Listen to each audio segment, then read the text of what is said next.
வணக்கம். அமரர் கல்கியின் பொன்னியின் செல்வன் 4ஆம் பாகம் மணிமகுடம். அத்தியாயம் 38. நந்தினி மறுத்தாள். பழுவேட்டரையர் சிறிது உற்சாகத்துடனேயே நந்தினியை பார்க்க போனார். கடம்பூருக்கு அவர் புறப்பட்டு வந்தபோது என்ன நம்பிக்கையுடன் வந்தாரோ அது ஒன்றும் இதுவரையில் நிறைவேறவில்லை. சிறுபிள்ளையாகிய ஆதித்த கரிகாலனை கடம்பூர் மாளிகையிலே தருவித்து வைத்து கொண்டால் அவனை நயத்தினாலும் பயத்தினாலும் தம்முடைய விருப்பத்தின்படி நடக்கச் செய்யலாம் என்று அவர் எண்ணியிருந்தார். தாமும் சம்புவரையரும் சொல்லுவதற்கு அவன் கட்டுப்பட்டே தீர வேண்டும் என்று நம்பினார். சோழராஜ்யம் முழுவதற்கும் மதுராந்தகனுக்கு உடனடியாக பட்டம் கட்டுவதிலுள்ள அபாயம் அவருக்கு தெரிந்தே இருந்தது. வடக்கே மலையமானும் தெற்கே கொடும்பாலூர் வேளானும் அதற்கு விரோதமாயிருப்பார்கள். கரிகாலன் அவர்களுடன் சேர்ந்து கொண்டால் உள்நாட்டு யுத்தம் மூண்டே தீரும். அதன் முடிவு எப்படியாகும் என்று யார் சொல்ல முடியும்? பொதுமக்களில் பெரும்பாலோர் சுந்தர சோழருடைய புதல்வர்களின் பக்கமே இருப்பார்கள். மதுராந்தகனுடைய தாயே அவனுக்கு விரோதமாயிருக்கிறாள். காலாமுக கூட்டத்தாரை மட்டும் நம்பி உள்நாட்டு போரில் இறங்க முடியுமா? பாண்டிய நாட்டிலும் சேர நாட்டிலும் பாலாற்றுக்கு வடக்கேயுள்ள நாடுகளிலும் கலகங்கள் கிளம்பினாலும் கிளம்பும். ஆகையால் இப்போதைக்கு மதுராந்தகனுக்கு பாதி ராஜ்யம் என்று பிரித்து கொண்டால், அதுவும் தஞ்சையை தலைநகராக கொண்ட தென் சோழ ராஜ்யமாயிருந்தால் பிற்பாடு போக போக பார்த்து கொள்ளலாம். கொடும்பாலூர் வேளானின் செல்வாக்கை ஒரு வழியாக தீர்த்து கட்டிவிடலாம். பிறகு வடக்கே திரும்பி திருக்கோவலூர் மலையமானையும் ஒரு கை பார்க்கலாம். கரிகாலன் வெறும் முரடன். என்றைக்காவது ஒரு நாள் ஏதாவது ஏடாகுடமான காரியத்தில் இறங்கி அற்பாயுளில் இறக்கக்கூடும். அப்படி நேர்ந்தால் எல்லா கவலையும் தீர்ந்தது. இப்போதைக்கு பாதி ராஜ்யம் என்று ஏற்பாடு செய்து கொள்வது நல்லது.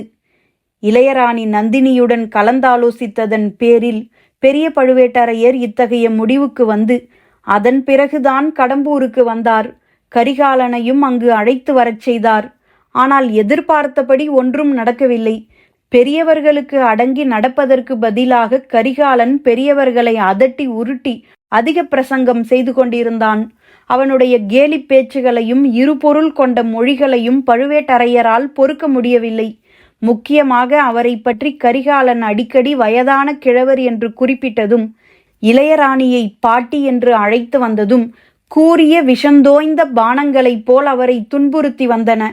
போதும் போதாதற்கு சம்புவரையரின் போக்கும் அவ்வளவு திருப்திகரமாயில்லை. தமக்கு பக்கபலமாக நின்று கரிகாலனுடைய அதிக பிரசங்கத்தை அடக்க முயல்வதற்கு பதிலாக சம்புவரையர் பெரும்பாலும் வாயை மூடி மௌனம் சாதித்து கொண்டிருந்தார். ஏதாவது பேசினாலும் தயங்கி தயங்கி வழவழா குழகுழா என்று பேசினார். கரிகாலன் தமது மாளிகைக்கு விருந்தாளியாக வந்துவிட்டபடியினால் ஏதாவது ஏடாகூடமாய் நடந்துவிடக்கூடாதென்று அப்படி ஜாக்கிரதையாக நடந்து கொண்டிருக்கிறார் போலும். காரணம் எதுவாயிருந்தாலும் சம்புவரையரின் போக்கு கொஞ்சங்கூட பழுவேட்டரையருக்கு திருப்திகரமாக இல்லை. இன்றைக்கு கரிகாலன் கூறியதில் எவ்வளவு தூரம் உண்மையான பேச்சு, எவ்வளவு தூரம் கேலி பேச்சு, எவ்வளவு தூரம் மனதில் ஒன்று உதட்டில் ஒன்றுமான வஞ்சக பேச்சு என்பதை கண்டுகொள்வதும் எளிதாயில்லை. மதுராந்தகனையும் அங்கே வரவழைத்த பிறகு ஏதேனும் பெரிய விபரீத காரியம் செய்ய உத்தேசித்திருக்கிறானோ என்னமோ யார் கண்டது? மலையமானை பெரும் சைன்யத்துடன் படையெடுத்து வரச் செய்து கடம்பூர் மாளிகையை வளைத்து கொள்ளும்படி செய்தாலும் செய்யலாம் அல்லவா? இவை எல்லாவற்றையும் எண்ணும்போது தஞ்சாவூருக்கு திரும்பி போய்விடுவதே நல்லது. சின்ன பழுவேட்டரையன் நல்ல மதியூகி. அவனிடமும் யோசனை கேட்டுக்கொள்ளலாம். ஒருவேளை மதுராந்தகனை இங்கு அழைத்து வருவதாயிருந்தாலும் எல்லா நிலைமைக்கும் ஆயத்தமாக கலாந்தக கண்டனை பெரிய படை திரட்டி கொள்ளிடக்கரையில் கொண்டு வந்து வைத்திருக்கச் செய்யலாம். எது எப்படியானாலும் இளையராணியை இங்கே இனிமேல் இருக்கச் செய்து இந்த மூடர்களின் கேலி பேச்சுக்கு உள்ளாக்குவது கூடவே கூடாது. அவளை அழைத்து கொண்டு போய் தஞ்சாவூரில் விட்டு விடுவது மிக்க அவசியம். அதற்கு ஒரு வசதி இப்போது ஏற்பட்டிருக்கிறது. அதை கைவிடுவானேன்? இவ்விதம் ஒரு முடிவுக்கு வந்ததும் பெரிய பழுவேட்டரையருக்கு சிறிது உற்சாகம் உண்டாயிற்று. முகமலர்ச்சியுடனே நந்தினியின் அந்தப்புரத்தை அடைந்தார். அங்கே அவர் வாசற்படி அருகில் வந்தபோது உள்ளே இருந்து கலகலவென்று சிரிப்புச் சத்தம் வருவதை கேட்டார். ஏனோ அந்த சிரிப்பின் ஒலி அவருக்கு எரிச்சலை உண்டாக்கிற்று. தஞ்சாவூர் அரண்மனையில் நந்தினி இவ்விதம் சிரிப்பதே இல்லை. இப்போது என்ன குதூகலம் வந்துவிட்டது? எதற்காக சிரிக்கிறாள்? அவளுடன் சேர்ந்து சிரிப்பது யார்? உள்ளே பிரவேசித்ததும் உடன் இருந்தவள் மணிமேகலை என்று தெரிந்தது. இதனால் அவர் மனம் சிறிது தெளிந்தது. அவரை கண்டதும் மணிமேகலை சிரிப்பை அடக்குவதற்காக 2 கைகளினாலும் வாயை பொத்திக் கொண்டாள். அப்படியும் அடக்க முடியாமற் போகவே சிரித்துக்கொண்டே அந்த அறையை விட்டு ஓடிப்போனாள். நந்தினியின் சிரிப்பு பழுவேட்டரையரை கண்டதுமே நின்றுவிட்டது. அவளுடைய முகமும் வழக்கமான கம்பீரத்தை அடைந்தது. ஐயா, வாருங்கள், யோசனை முடிவடைந்ததா என்றாள். நந்தினி, அந்த பெண் எதற்காக அப்படி சிரித்தாள்? ஏன் சிரித்துக்கொண்டே ஓடுகிறாள் என்று பழுவேட்டரையர் கேட்டார். அதை சொல்லத்தான் வேண்டுமா? சொல்லுகிறேன். சபா மண்டபத்தில் நடந்த பேச்சுக்களில் கொஞ்சம் பக்கத்து அறையில் இருந்த மணிமேகலையின் காதில் விழுந்ததாம். இளவரசர் ஆதித்த கரிகாலர் பாட்டன்களை பற்றியும் பாட்டிகளை பற்றியும் பரிகாசமாக பேசியதை சொல்லிவிட்டு அவள் சிரித்தாள். சீ, துஷ்டப்பெண்! அவளோடு சேர்ந்து நீயும் சிரித்தாயே? ஆம், அவளோடு சேர்ந்து சிரித்தேன். அவள் அப்பால் போனதும் அழலாம் என்று இருந்தேன். அதற்குள் தாங்கள் வந்துவிட்டீர்கள் என்று நந்தினி கூறிவிட்டு கண்ணில் துளித்த கண்ணீரை துடைத்து கொண்டாள். ஆகா, உன்னை இப்பேற்பட்ட மூடர்களின் மத்தியில் நான் அழைத்து கொண்டு வந்தது என் தவறு. நாளை பொழுது விடிந்ததும் நாம் தஞ்சாவூருக்கு புறப்பட்டு போகலாம். இன்றிரவு மட்டும் பொறுத்துக்கொள் என்றார். தஞ்சாவூருக்கு புறப்பட வேண்டுமா? ஏன், வந்த காரியம் ஆகிவிட்டதா என்று நந்தினி கேட்டாள். அன்று சபா மண்டபத்தில் நடந்த பேச்சின் முடிவுகளை பழுவேட்டரையர் நந்தினிக்கு தெரியப்படுத்தினார்.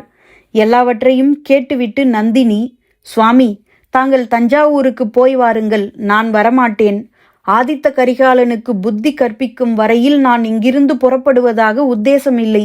அந்த கர்வம் பிடித்த இளவரசன் ஒன்று தங்கள் காலில் விழுந்து அவன் பேசிய பரிகாச பேச்சுகளுக்காக மன்னிப்பு கேட்டுக்கொள்ள வேண்டும், அல்லது தங்கள் கத்திக்கு அவன் இரையாக வேண்டும் என்றாள். நந்தினி, இது என்ன சொல்லுகிறாய்? இத்தகைய பாதகமான எண்ணம் உன் உள்ளத்தில் எப்படி உதித்தது? ஐயா, எது பாதகமான எண்ணம்? என்னை கைப்பிடித்து மணந்த கணவனை ஒருவன் நிந்தித்து பேசினால் அவனை பழிவாங்க வேண்டும் என்று நான் நினைப்பது பாதகமா? இல்லை நந்தினி, இதை கேள். எங்கள் பழுவூர் குலம் சோழ குலத்தோடு 6 தலைமுறையாக நட்புரிமை கொண்டது. அதையெல்லாம் மறந்து அறியாச் சிறுவன் ஒருவன் ஏதோ உளறினான் என்பதற்காக நான் அக்குலத்துக்கு விரோதமாய் கத்தி எடுக்க முடியுமா? சுந்தர சோழரின் புதல்வனை, இன்று வரையில் பட்டத்து இளவரசனாய் இருப்பவனை நான் என் கையினால் கொல்லுவதா? இது என்ன பேச்சு என்று பழுவேட்டரையர் பதறினார். கரிகாலனுடைய காரசாரமான வார்த்தைகளை கேட்டபோது சில சமயம் பழுவேட்டரையருக்கே உடைவாளின் மீது கை சென்றது. அப்போது சிரமப்பட்டு மனத்தையும் கையையும் கட்டுப்படுத்தி கொண்டார். தம் உள்ளத்தில் முன்னம் தோன்றிய எண்ணத்தை நந்தினி வெளியிட்டு சொன்னவுடனே அவருக்கு அவ்வளவு பதட்டம் உண்டாயிற்று. ஐயா, தாங்கள் சோழகுலத்தோடு 6 தலைமுறையாக நட்பு கொண்டவர்கள், உறவும் கொண்டவர்கள். ஆகையால் தாங்கள் கத்தி எடுக்க தயங்குவது இயல்பு. ஆனால் எனக்கு அத்தகைய உறவு ஒன்றும் இல்லை. சோழகுலத்துக்கு நான் எந்த விதத்திலும் கடமைப்பட்டவள் அல்ல. ஆதித்த கரிகாலன் தங்கள் அடிபணிந்து மன்னிப்பு கேட்டுக்கொள்ளாவிட்டால் என் கையில் கத்தி எடுத்து நானே அவனை கொன்று விடுகிறேன் என்றாள் நந்தினி. அப்போது அவளுடைய கண்கள் சிவந்து புருவங்கள் நெறிந்து முகத் தோற்றமே மாறிவிட்டது.